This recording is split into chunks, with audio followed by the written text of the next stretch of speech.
Hey y'all, Choice here. Thank you for joining me again for another session of Choice Spirit here. I want to take a moment and talk to you a little bit about. Today I'd like to take a moment and talk to you a little bit about, you know, cells. Cells, in your body and outside your body, they know to move away and they reject certain things that are detrimental to it. Doesn't hang around. It tries to get away from anything that it doesn't vibe with. We're the same thing. We're the same. We try to move away from people and conditions that we can't really get with. Some of us, depending on the situation, we try to hang in there. We try to hang in there. We try to work with it. We try to get with it. We try to logically put things in perspective where we can rationalize our reason for still being in it.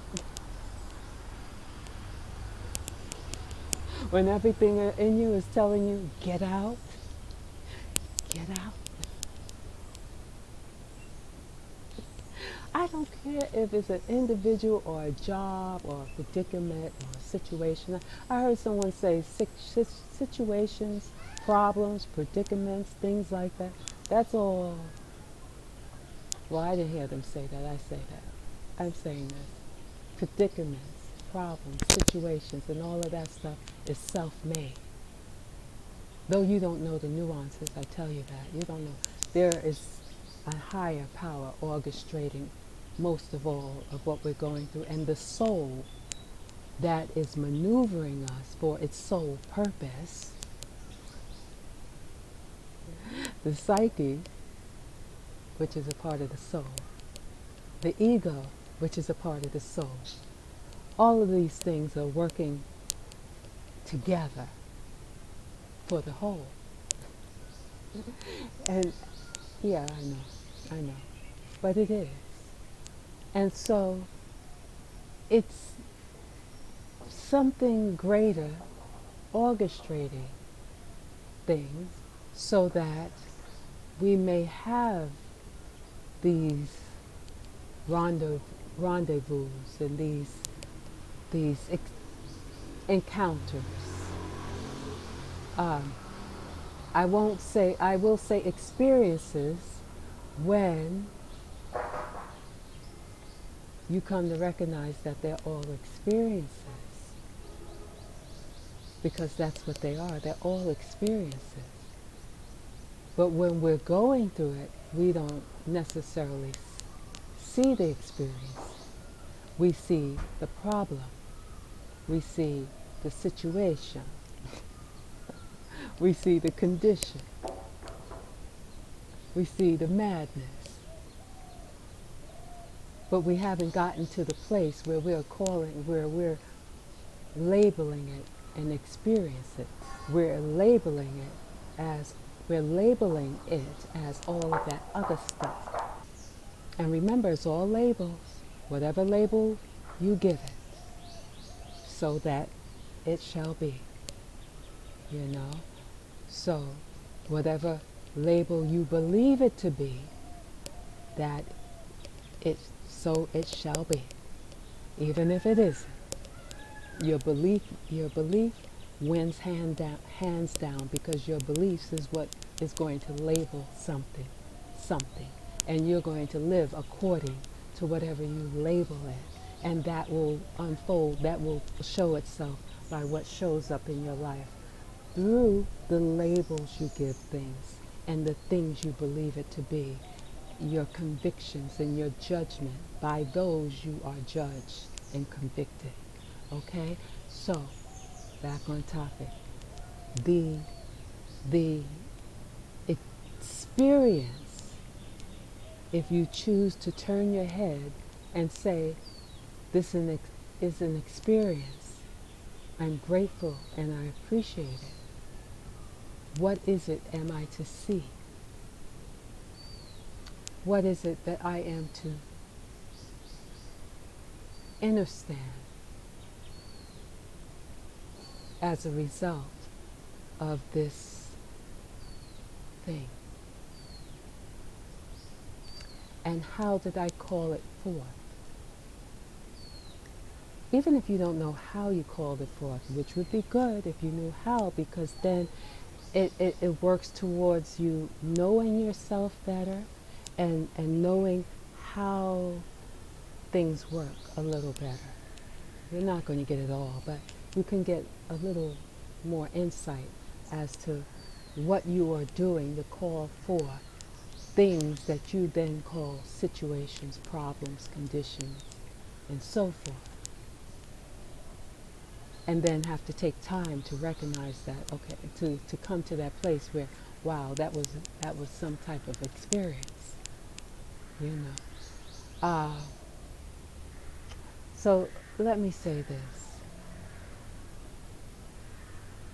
In all of this, there's a part of you that knows instinctively, the pure state knows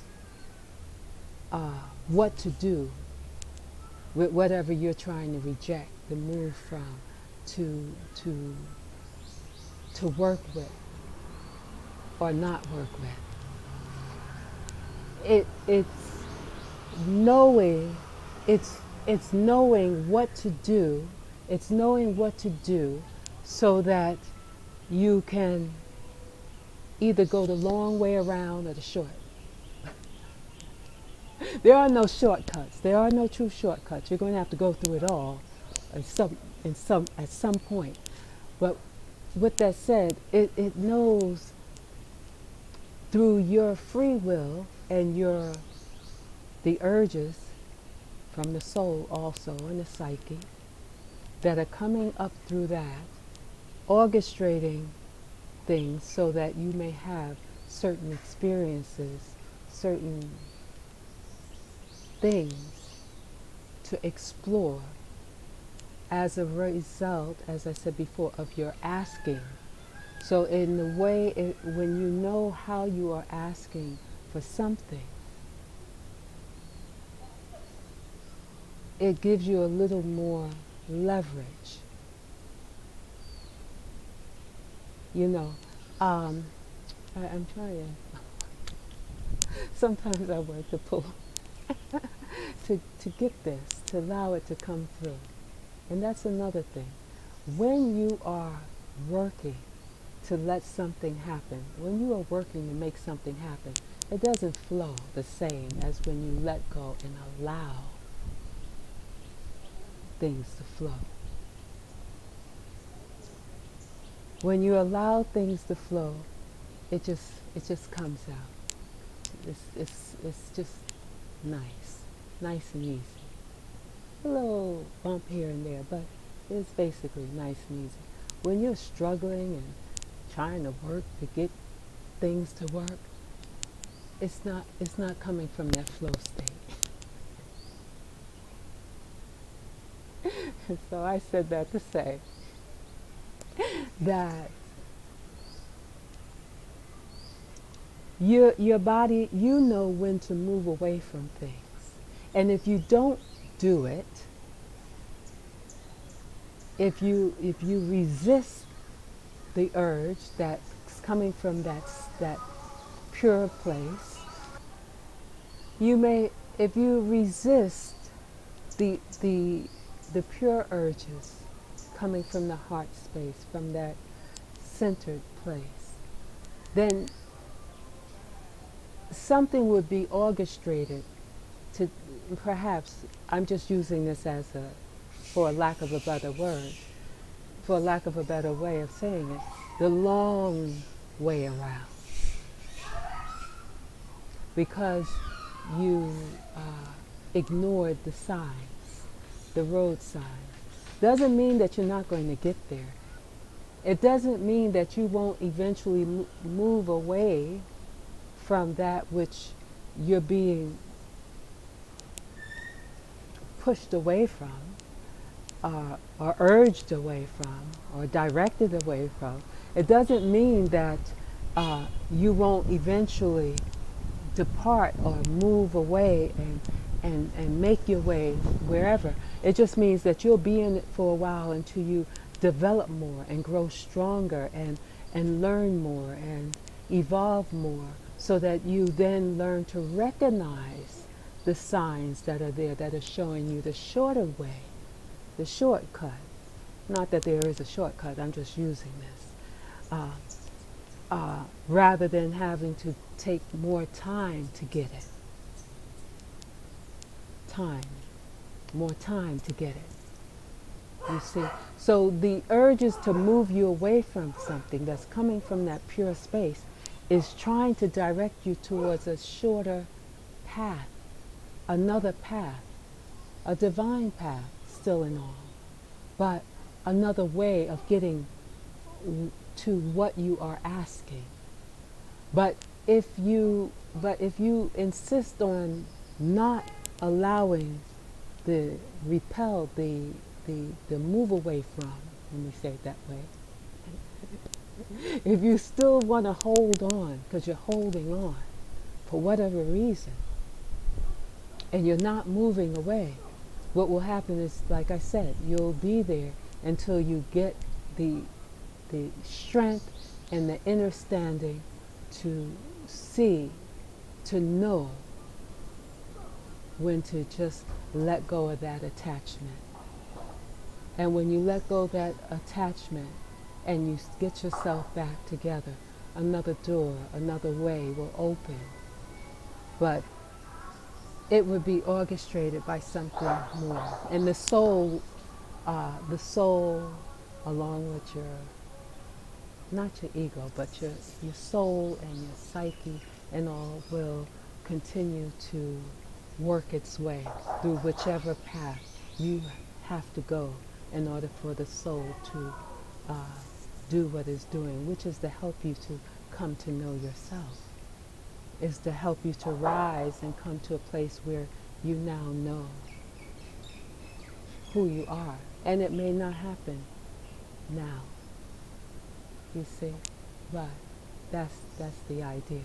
So when you feel yourself being pulled away from something, or you feel that